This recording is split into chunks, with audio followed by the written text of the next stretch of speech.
السلام علیکم۔ قرآن شریف translation part 4۔ پچھلی ویڈیو میں جہاں سے میں نے سٹاپ کی تھی، اس ویڈیو میں وہاں سے کنٹینیو کروں گی۔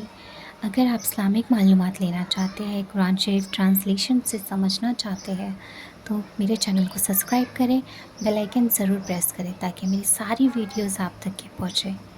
تو شروع کرتے ہیں اللہ کے نام سے جو بڑا مہربان اور نہایت رحم والا ہے۔ اور جب تم نے کہا کہ اے موسیٰ، ہم ایک ہی قسم کے کھانے پر کبھی بھی قناعت نہیں کریں گے، تو آپ ہمارے لیے اپنے رب سے دعا کریں کہ وہ ہمارے لیے ایسی چیزیں پیدا کرے جو زمین میں اگتی ہے، ساگ، ککڑی، گیہوں، مسور، پیاز۔ موسیٰ نے کہا، کیا تم اعلیٰ درجے کی چیزوں کے بدلے میں ادنیٰ درجے کی چیزیں لینا چاہتے ہو؟ کسی شہر میں چلے جاؤ، وہاں تم کو وہ چیزیں مل جائیں گی جو تم طلب کر رہے ہو۔ اور ان پر ذلت اور پشتی جم گئی اور وہ غضب الہی کے مشتاق ہو گئے۔ یہ اس لیے ہوا کہ یہ لوگ اللہ کی آیت کو نہیں مانتے تھے اور رسولوں کو ناحق قتل کرتے تھے۔ دوسرا سبب یہ ہے کہ یہ اللہ اور رسول کی اطاعت نہیں کرتے تھے اور حد سے آگے بڑھ جانے والے تھے۔ بلا شبہ مسلمان، یہودی، نصارہ اور صابئین میں سے جو بھی اللہ پر، یوم آخرت پر یقین رکھتا ہو اور نیک کام کرتا ہو، وہ اپنے رب کے پاس بڑے ہی عرض کا حقدار ہے۔ ان کے لیے نہ کوئی خوف ہوگا اور نہ رنج و غم۔ جب ہم نے تم سے عہد لے لیا اور تم پر طور کو معلق رکھا اور کہا تم مضبوط پکڑ لو اس کو جو ہم نے تم کو دیا ہے، اور اس کو یاد رکھو جو اس میں لکھا ہے، تاکہ تم متقی بن جاؤ۔ پھر تم اپنے قول و قرار کے بعد بھی پھر گئے۔ اگر اللہ تم پر اپنا فضل و اپنی رحمت نہ کرتا تو تم ضرور تباہ اور ہلاک ہو جاتے۔ اور تم جانتے ہی ہو، تم میں سے جس نے شریعت کے حکم متعلقہ یوم ہفتہ کے خلاف ورزی کی، سو ہم نے ان سے کہہ دیا کہ تم بندر ذلیل بن جاؤ۔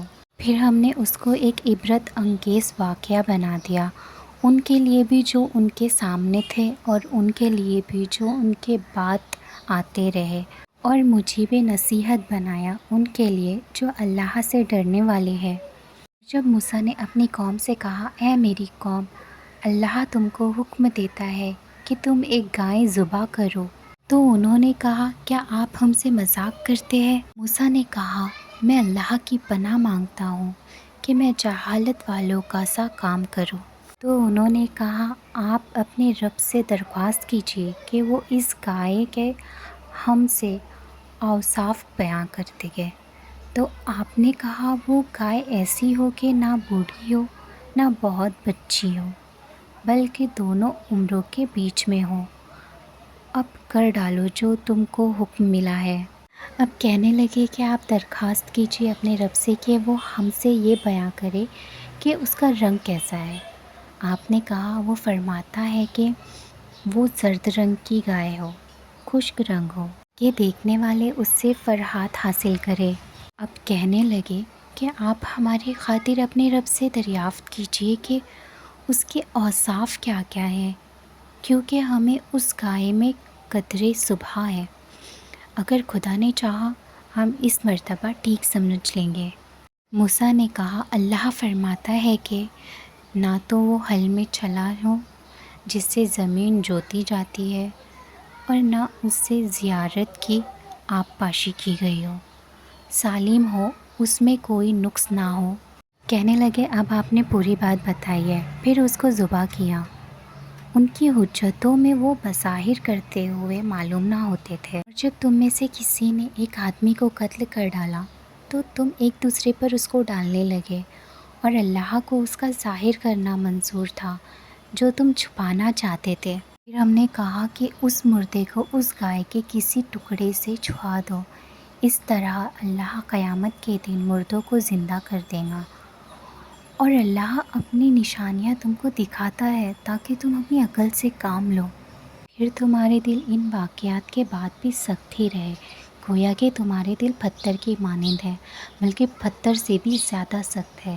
اور بعض پتھر تو ایسے نرم ہوتے ہیں کہ ان سے پھوٹ پھوٹ کر بڑی بڑی نہریں جاری ہوتی ہے، اور انہی پتھروں میں بعض ایسے ہیں جو شاخ ہو جاتے ہیں، پھر ان میں سے پانی نکلنے لگتا ہے، اور انہی پتھروں میں بعض ایسے بھی ہیں جو اللہ کے خوف سے اوپر سے نیچے گرنے لگتے ہیں، اور اللہ تمہارے اعمال سے بے خبر نہیں ہے۔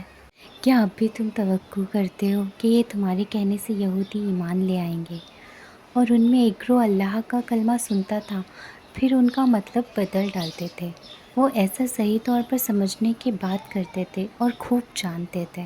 اور جب یہ منافق یہودی مسلمانوں سے ملتے تو کہتے کہ ہم تو ایمان لے آئے ہیں، اور جب یہ تنہائی میں ایک دوسرے سے ملتے تو کہتے ہیں تم ان کو وہ باتیں بتاتے ہو جو اللہ نے تم پر ظاہر کر دی ہے، تو وہ حجت میں تم کو مغلوب کر دیں گے تمہارے رب کے پاس۔ کیا تم اتنی بات اپنی عقل سے نہیں جانتے؟ کیا وہ یہ نہیں جانتے کہ اللہ وہ جانتا ہے جو یہ چھپاتے ہیں اور جو ظاہر کرتے ہیں؟ یہودی میں بہت سے ناخواندہ ہیں جو کتابی علم نہیں رکھتے مگر لچے دار باتیں کرتے ہیں، اور ان کے پاس صرف خیالات ہی ہیں۔ بڑی خرابی ہوگی ان کی جو اپنے ہاتھوں سے توریت کو عدل بدل کر لکھتے ہیں، پھر کہتے ہیں کہ یہ اللہ کی طرف سے ہے، اس ذریعے سے یہ تھوڑی نقادی وصول کر لیتے ہیں۔ سو بڑی خرابی ہوگی ان کی اس طرح وصول کرتے ہیں۔ یہودی نے کہا ہمیں دوزخ کی آگ ہرگز نہیں چھوئیں گی مگر چند روز گنتی کے۔ آپ کہہ دیجئے کہ کیا تم نے اللہ سے کوئی عہد لے لیا ہے جس کے خلاف اللہ ہرگز نہیں کرے گا، یا اللہ کے ذمے ایسی بات کہتے ہو جس کو تم نہیں جانتے؟ کوئی نہیں جو قصداً بری بات کرتا رہے اور اس کو اسی کی خطا اس طرح گھیر لے کہ اس کی نیکی کا اثر تک نہ رہے، سو ایسے لوگ دوزخی ہے، ہمیشہ دوزخ میں ہی رہیں گے۔ اور جو لوگ اللہ اور اس کے رسول پر ایمان لے آئے اور نیک عمل کیے، یہی لوگ جنتی ہوں گے اور ہمیشہ اسی میں رہیں گے۔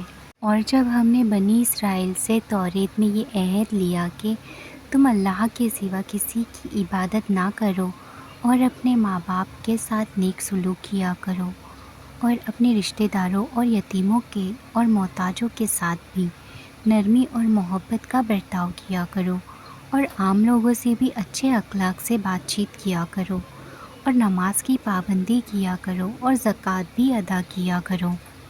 تم اپنے قول و قرار سے پھر گئے مگر وہ معدود چند ہے تم میں سے جو اپنے عہد پر قائم رہے۔